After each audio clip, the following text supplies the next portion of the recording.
First poem, Once Upon a Time, very short paragraph for the பெரிய படிக்க முடியாத பிள்ளைகளுக்கு இது. Once people laughed naturally with their heart and eyes. முன்னொரு காலத்துல மக்கள் என்ன பண்ணாங்கன்னா முழு மனசோடு மற்றவங்களை பார்த்து சிரிச்சாங்க, சந்தோஷப்பட்டாங்க. The modern people laugh artificially with the teeth. இப்ப இப்படி கிடையாது. ஆர்டிஃபிஷியல் ஒரு, அதாவது என்ன சொல்றது, அன்பில்லாம இயற்கைத்தனமான ஒரு பல்ல மட்டும் காட்டுவாங்க, மனசுல வேற எண்ணம் இருக்கும். அந்த மாடர்ன் பீப்புள் தான் இந்த போயட் வந்து சொல்றாரு. அவங்க ஆர்டிஃபிஷியலா லாஃப் பண்ணாங்க, ஓகேவா? மனசுல ஒரு எதுவும் இல்லாம பேரளவுக்கு லாஃப் பண்ணாங்க, ஓகேவா? பல்ல மட்டும் ஈன் காட்டுறது, அவ்வளவுதான்.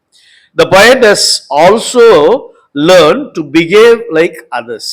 இந்த போயட் என்ன பண்ணாரு, போக போக மாடர்ன் பீப்புள் மாதிரி இவரும் பிஹேவ் பண்ண ஆரம்பிச்சிட்டாரு, ஒரு ஆர்டிஃபிஷியல் லாஃப் பண்ண ஆரம்பிச்சிட்டாரு.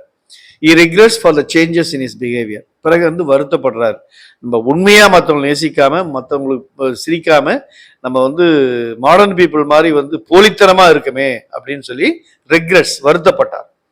The poet wants to relearn the cordial behavior from his son. So இந்த போயம் வந்து சன்னுக்கும் அப்பாவுக்கும் இருக்கிற கான்வர்சேஷன் டீச்சர் சொல்லியிருப்பாங்க இல்லையா? அப்ப மீண்டும் என்ன பண்றாருன்னா பையன்கிட்ட இருந்து ரீலேர்ன் பண்ண விரும்புறார். எப்படி ஓல்டன் பீரியட்ல எப்படி வந்து முழு மனசோட பார்த்து சிரிச்சு சந்தோஷமா இருந்தாங்களோ அதே மாதிரி இவரும் இருக்கு, அதை ரீலேர்ன் பண்ண விரும்புறார். அதான் what he wants to relearn. Cordial பிஹேவியரை ரீலேர்ன் பண்ண அவர் விரும்புறார், ஓகேவா? ஒன்லி 5 பாயிண்ட்ஸ், இதே பாயிண்ட் தான். நல்லா படிச்சுக்கங்க, ஒரு தடவை எழுதி பாருங்க.